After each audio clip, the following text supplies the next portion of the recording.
Hello, good morning, good afternoon, good evening, whatever part of the day it is for you. Welcome. Welcome to Wealth Reimagined.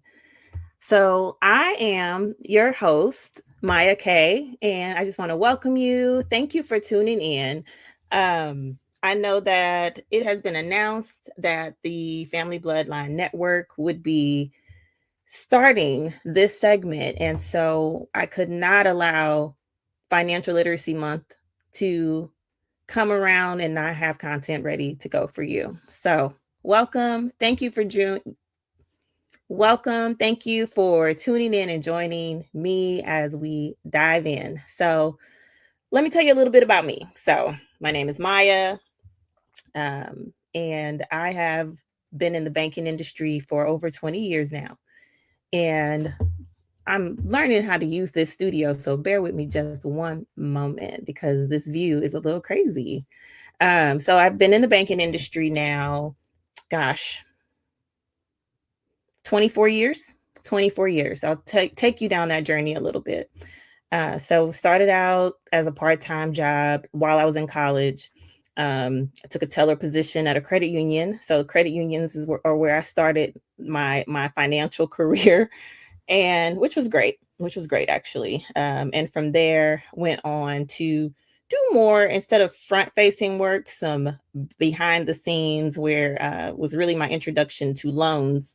But that was more like definitely the background work, all the things you don't see that happens and that has to happen if you apply for a loan. So I did some commercial clerk work. I did some lien perfection, which just means, if you buy a car, you see the name of the bank or the finance company that has a lien on your car. Well, I had to like file those. I was filing paperwork. It was back in 2000 something, right? And so I'm filing paperwork. From there, I did some UCC perfections. I've done secondary market for mortgage shipping, which some of you may be familiar with what that is. And then I got into the consumer or personal loan side of things. And from there, honestly, from there, that's where I pretty much stayed, except for one little spell where I did branch management for a couple years to get some management experience under my belt and uh you know see if I wanted to do something different. But I really fell in love with the loan side. I did some processing, which was like preparing the loan documents, getting them typed up, making sure everything was accurate. But then I moved into underwriting. And so underwriting is where it really took off for me, and I really loved it. Um, Doing the same thing, but it's a little different every time. So, one moment.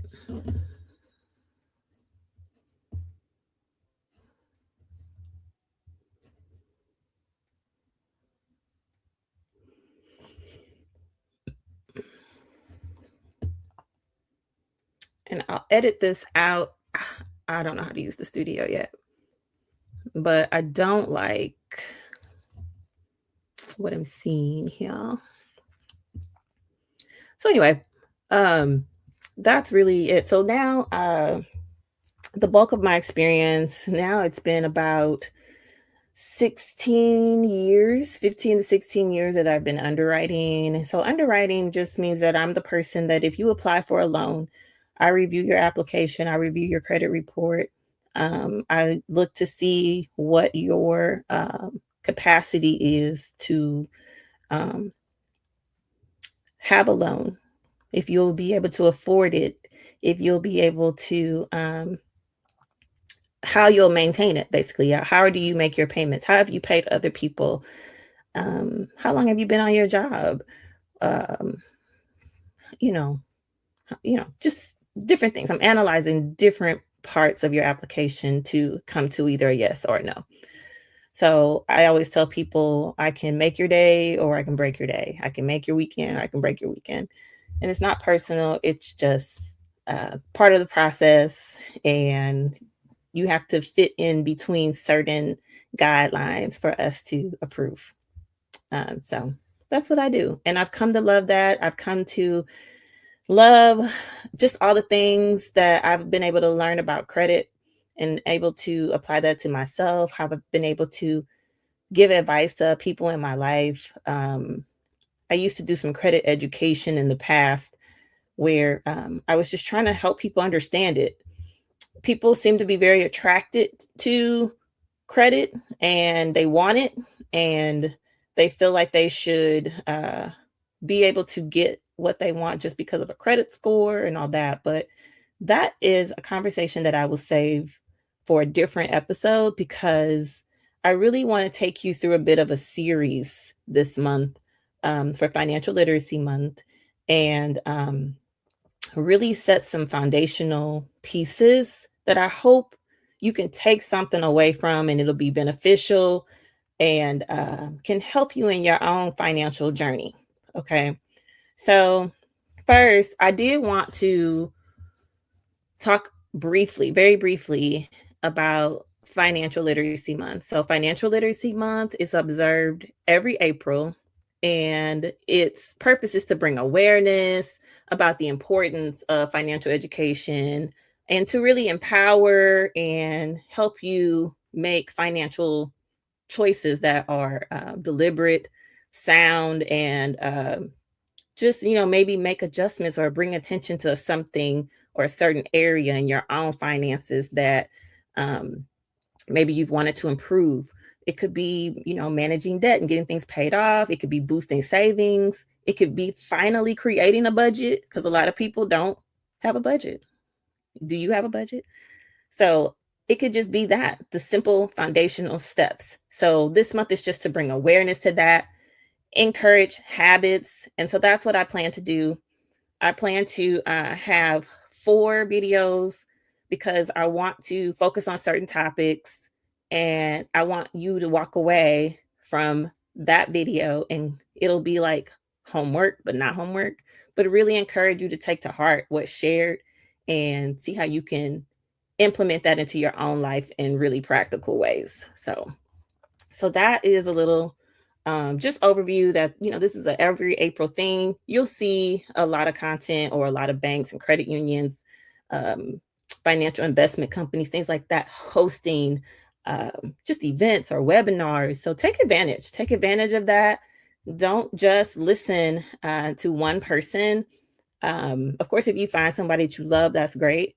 But listen, there's so much out there and there's so much to learn. And the nice thing about personal finance is that we're really all telling you the same thing. It just may be the delivery, it just might be the style, it might just be something about a specific person that speaks to you. So check out different people and their methods and their advice. But the foundation, that's what I really want to focus on because I feel like anybody can tell you what you should do or how to do it or what percentage to do and all that. But you gotta have the foundation, right? You gotta have the mindset. You gotta have certain steps already in place that are foundational to set you up for success. And so that's what I want to focus on over, I guess, the course of my career in the front-facing positions that I did have, where I did get to help. Um, my time as a branch manager was at a credit union again, and I did get an opportunity um, to kind of do some financial coaching, and I was in the process of becoming a financial counselor, but decided to go a different path and get back into underwriting. Branch management, just at that time in my life, was just a bit too, it was stressful, but it was just also, I didn't want to be a generalist in many topics. I wanted to really be more specialized. And the bulk of my experience at that time was in underwriting and credit and all that. And I really wanted to get back into that space. And so that's what I did. That's what I did. I pivoted back to underwriting. I'm grateful that I was able to do that. So, personal finance. That's what this podcast will be about. Um, Personal finance is about how you manage your individual or your household financially, your money at home. Again, that's budgeting, saving, investing, even like protecting your assets with insurance or life insurance. Um, and it's all in a movement to get to a certain life goal financially.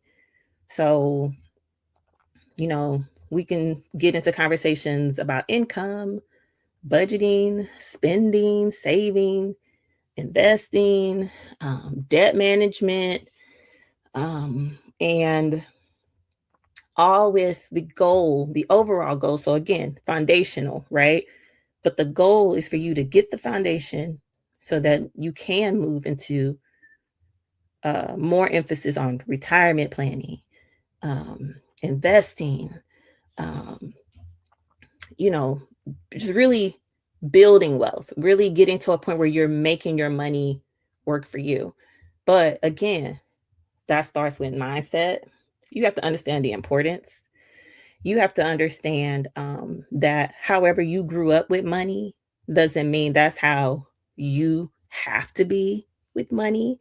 You have to work on getting rid of beliefs that no longer serve you, especially around money. You have to think about that blueprint that's been set for you. How did your parents handle money? How did you grow up? What was it like? Were you all very poor? Did you only get hand-me-downs? Um, were you middle class? You have to take all these things into consideration. And based off of that initial blueprint that you have for money, do you have beliefs that are serving or that are not serving you, that are hindering you? Did you see your parents always wiping a credit card and you had and everything you wanted was there, but you also saw like your parent stressed, dodging the phone? If you're anywhere near where I am in life, you remember the phone, the house phone ringing, maybe somebody not answering the phone. You remember caller ID coming in the scene, and then you could monitor those calls a little differently. But, think those are all things to think about and that we'll get into. But that's what personal finance is.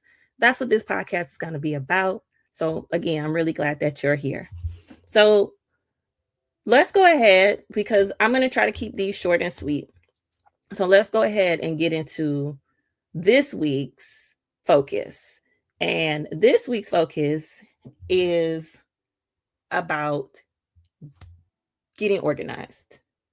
You have to get organized. You have to get organized. I can't stress this enough.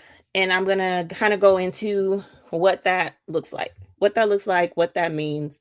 So it's really important that you know where all of your documents are. It's important that you know passwords to bank accounts. It's important that you know logins, you know where all of your assets are. Um, you know where like your birth certificate is, you know where your social security number is. You have a place where you keep your taxes after your copy of your taxes after you filed. You need to know where your stuff is. Where's your stuff? You need to know. And so that's step number one. I want to encourage you all to take some time and figure all that out. You can get organized digitally.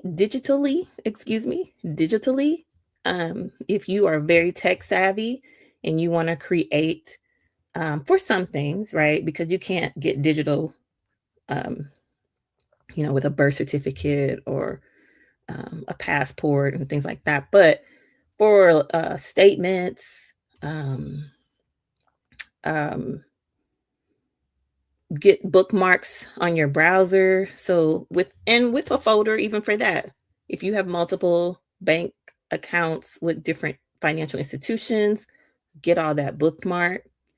Um, and or if you want to do more old school, I can't reach it, but I have a file folder or a file cabinet, a little portable one. It's not like a cabinet, a little bin, I'll just say, where I have hanging folders in it and I have organized it in alphabetical order, just different things, Um, my my life insurance policies over there, my passports, my legal documents. I have some legal court documents.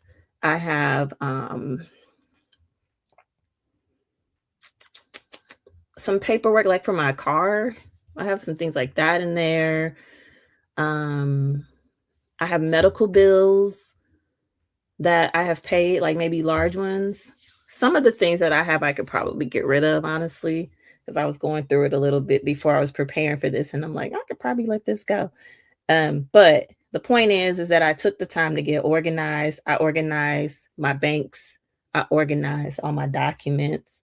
Um, if you have like a will, a trust, like things like that. Like you just want to know where all your things are. So that is step number one to get organized. So I did find a list and I'm going to read some things on here just to help get your mind working. Or if you're thinking about like, well, what should I gather?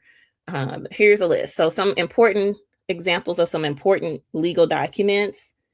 Like I said, birth certificate, adoption papers, marriage licenses, divorce paperwork, your social security card, passport, permanent resident card, which you probably carry, like a passport. I know I keep my passports locked away because I don't carry them as ID. Naturalization documents, wills, if you have like a power of attorney, um, a copy of your deed to your home, um, your title, your car title.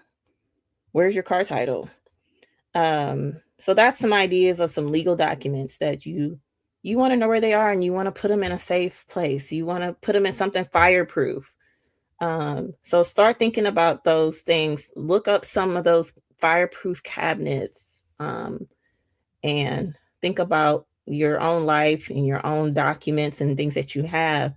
Where are they? And let's get them all in one place so you know exactly where your things are. We talked about taxes. So they say you should keep taxes up to 3 years. Now, I keep my taxes electronically because I file electronically, and then I just go ahead and save a copy. So I have a folder on my computer that has various years of tax returns. And again, you only probably need to keep 3, but I have more than that just because it's digital. But something like that. This property tax statements. Um, Nowadays, I mean, if you want to just have it handy, you can. Like let's say you're doing borrowing at the bank using your home. Let's say you want to get like a home equity line of credit. It might be helpful to go ahead and know where your property tax statement is, to show proof that it's paid in the event there's some discrepancy with the county. So that's not harmful to have. Personal property. If you're in the state of Missouri, you know all about personal property. Um, and having that statement again, showing proof it's paid. Even if you just wrote paid and the date. And that way, if there's ever some type of discrepancy with the county or the state, you have proof, or you can get them proof. It's like, hey, I paid this on such and such date. From you don't have to tell them specifics about your account, but if you put enough notes on your own statement, it'll be easy for you to track down that debit that they took the money out your account already. Financial accounts. So bank statements and like credit card statements, you could probably nowadays just logging into your account online, you can access those things. If you have like special situations maybe where you've set something up on some type of debt repayment plan, or you've done some type of debt not elimination, but like cancellation.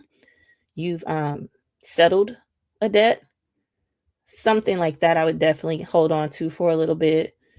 Um, Retirement accounts, again, you can probably access those things um, online also. But that goes back to where are my retirement accounts? Do you have those bookmarked in your browser? Um, do you know your login? Do you need to reset your password? It goes back to that. So again, either digitally or manually on paper. Investment accounts, the same thing as with retirement accounts. Um, so sources of income, that's something again you can probably access online. So is it bookmarked in your browser? If you're not like a W-2 wage earner or a 1099 earner and you're retired, do you know where your recent Social Security award letter is, or your pension award letter, or your IRA distribution statement, or your required minimum distribution? Where are these papers? So those are some things that you would want to be sure you know how to access easily in the event that you needed them. Alimony, child support, that's a document sometimes you need. So be sure it's in a safe place. So you get the idea on like types of income. Financial obligations. Again, this list, some of the things, again, you could probably get online, right? By logging in your account, but mortgage statements, lease, utility bills, you could probably do that online mostly. But if you're somebody that wants to keep that, that would be something else. Car payments. I've always, instead of your car payments, you might also want to have if you have a loan on your car, you want to be sure you have a copy of your promissory note. So be sure you have your loan, everything that you signed when you got your loan, be sure you keep those papers. Student loans, child support payments, if you're making child support payments, and same like alimony. So things like that. Insurance, be sure you know where your policies are. Where's your homeowner's insurance policy? Where are your life insurance policies? Where's your renter's insurance policy? Medical, be sure you know what all your medical insurance covers. If you have that, they usually mail that out. Or again, is it bookmarked on your browser? So that's a list of some things. Let's see if I missed anything. We talked about medical, a will, death certificates for loved ones if needed. And then even if you're military, I know somebody that was in the military. Current military, your like a current military ID, I would assume you have it on you, but what about your discharge paperwork? You might want to have that in a safe place and easy to find. So, and there may be some other things that are pertinent to your life that would need to also be included. But those are just some general ideas. I thought that list was helpful to get your thoughts going. So the reason that not just getting organized, right? Getting organized will set a foundation where you know where everything is, right? And it's also going to force you to look at things. You're going to probably look at a balance for the first time. You'll see how much is in a retirement account that you haven't looked at in a while. Or maybe how much is in your savings, or it could be the opposite. You could be like, wow, is this all I have? So it'll just get you facing something that you possibly have been ignoring. You possibly have been dodging it on purpose. Like out of sight, out of mind, or ignorance is bliss. A lot of people dodge facing what their financial situation really is. It's like if I ignore it, it'll go away. And that's definitely an approach you don't want to take. I challenge you to know your financial situation, even if it's not where you want it to be. It's important to start somewhere. So, all of this gathering and organizing, write down everything that you know you have, and then mark it off once you've located it and put it in a folder or scanned it in digitally, however you feel it'll be easiest for you to manage it. Do that. And then you can start to see an accumulation of your assets. Okay. So assets could be cash, liquidity, cash on hand, money in your checking, your savings, a money market account, a high yield savings account, um, or investment. So a CD, it's more liquid than it is an investment. I think sometimes it's referred to as an investment because it will have a maturity date, but it can also be withdrawn with a penalty. So, but I would probably put a CD more with cash. But it depends on the size of your CD. It depends. It could be either one. But anyhow, cash, liquidity, investment. So what investment accounts do you have? Um, this total of your investments would be a part of your net worth. All right, because we want to look at all your assets. Life insurance. How much life insurance coverage do you have? And do you have enough? Do you have any? And I know a great group that can get you some life insurance or have that conversation if you want to learn more. So, life insurance, the value of your life insurance would be an asset. Are you a small business owner? Or, what's your business net worth? That's an asset. If you were to sell that business, could give you a lot of money, right? So what's the net worth of your business? Retirement accounts. How much do you have? Are you on track to retire soon? Are you behind? You need to play catch up. Do you need to figure out how you can get some margin in your budget so you can play catch up? So again, getting organized, knowing where your documents are, um, setting those bookmarks on your browser, on your personal computer. Um, those are steps that are critical to really setting a foundation and really just showing not just yourself, but your finances that you're about to take charge. Okay. So that's all I have for this episode. I hope it was helpful. I hope that you took maybe at least one thing away. But please leave comments. Leave me comments, leave me questions. Um, but start there. And then next week, I'll be back and we'll talk about step 2. Once you have set that foundation and gotten organized and gotten all your paperwork, all your documents in a row, and passwords reset and all that. So thank you again. Thank you for joining me again. I hope you enjoyed, and I will see you next time on Wealth Reimagined.